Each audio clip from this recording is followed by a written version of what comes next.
Flowers have been placed at the site of a fire that turned deadly.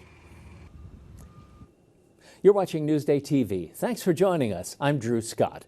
A second person has died from the senior housing complex fire in Plainview. One resident who has lived in the complex for 11 years recalls these scary moments.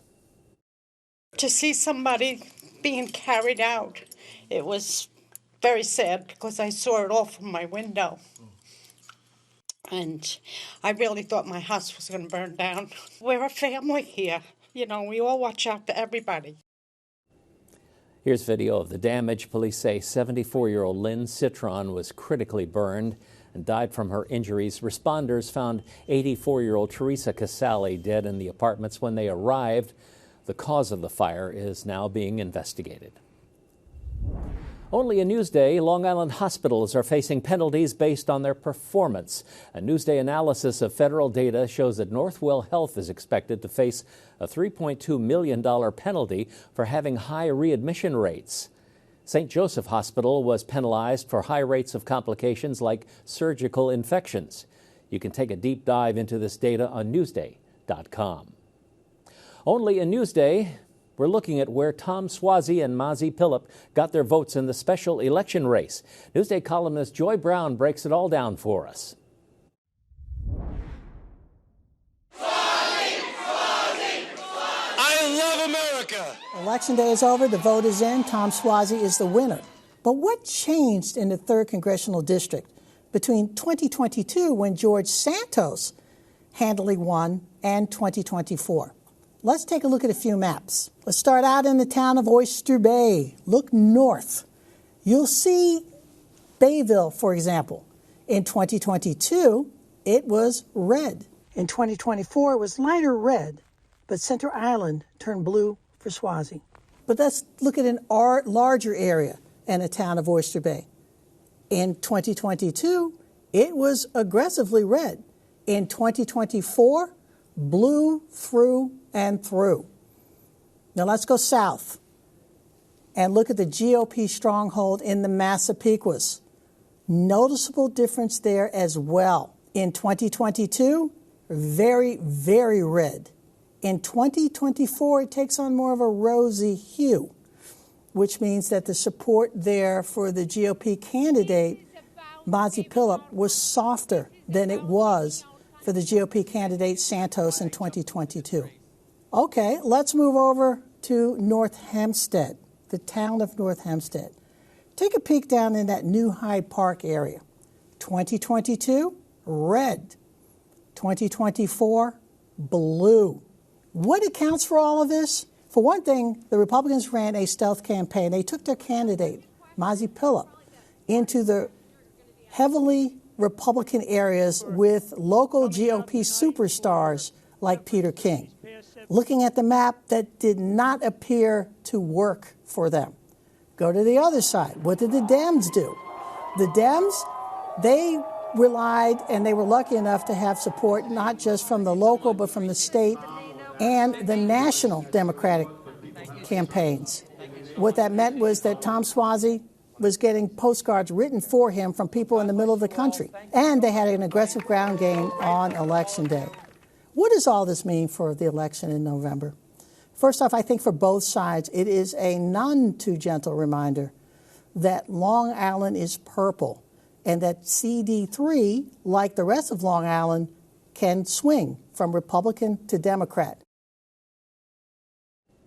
Now see how your district voted on Newsday.com. Click Get More below the Newsday TV video box. A civil rights activist will be honored with a SUNY Fellowship. Hazel Dukes fought housing discrimination right here on the island.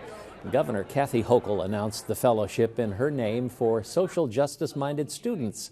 The 91-year-old woman will honor students who embody the values of Dr. Dukes' career and her life. The head coach for the Brooklyn Nets has been fired. Jacques Vaughn has been in the role for 15 months.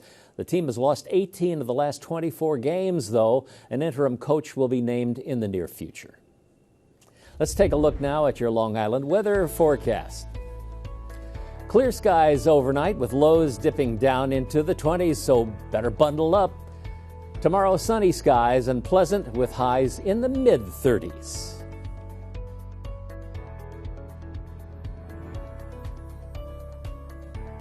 Long Island weather is brought to you by Home Tax Saver, PTRC Incorporated. The ultimate bragging rights showdown, the Islanders and Rangers faced off in dramatic fashion outdoors on the ice at MetLife Stadium, and Jamie Stewart was with the fans. How do I finish this sentence? 3, 2, 1, let's go! Nothing says hockey quite like tailgating at a football stadium. Welcome to the Stadium Series. Did you ever think you would see your team play at MetLife? It's a once-in-a-lifetime thing. You got to go, especially against the Rangers, for God's sake. Hated rivals, you got to have it. How excited are you? Very excited. I'm really happy to be here. I'm excited for the game, to have a really good time here with my family. There was something for everyone at Sunday's Islanders-Rangers game, from giant inflatables to giant air hockey tables to the holy grail of hockey, Lord Stanley Cup. Is this like a once-in-a-lifetime experience, right? Yeah. I mean, you're playing hockey in the parking lot of a football stadium. Yeah. It took roughly a week for the NHL crew to turn the home of the Jets and Giants into a hockey rink for nearly 80,000 fans to enjoy. And speaking of enjoy, I just want to know what's on the menu. Steak, sausage, shrimp. So friendship is on the menu. Friendship trumps the rivalry, right? Yeah, let me tell you. Rangers, baby. This son is a Rangers fan. I have an Islanders fan, so I got my Islanders hat and my Rangers scarf. Who does the better cooking? Islander fans, Ranger fans? Oh, that's not even a question right here. That's it right here. No. Medium rare, medium, well done. You want it, you got it. So we've had a stadium series at Yankee Stadium and now here at MetLife Stadium. We've had a Winter Classic at Citi Field. And Islanders co-owner John Ledecky is on the record saying one day he'd love to host an outdoor NHL event on Long Island at Belmont Park. At MetLife Stadium, Jamie Stewart, Newsday TV. All right, Jamie, thank you. The Rangers wound up winning the game 6-5 in overtime. You can read more on the game on Newsday.com. Click Get More below the Newsday TV video box. Get in the game with Newsday. The best team of sports reporters and columnists bring you in-depth analysis, behind-the-scenes stories, and news from inside the locker room. Get in the game when you subscribe to Newsday, your destination for total sports coverage at newsday.com/sports. You're watching Newsday TV. I'm Drew Scott. Thanks for joining us. We leave you now with a look at your 7-day forecast.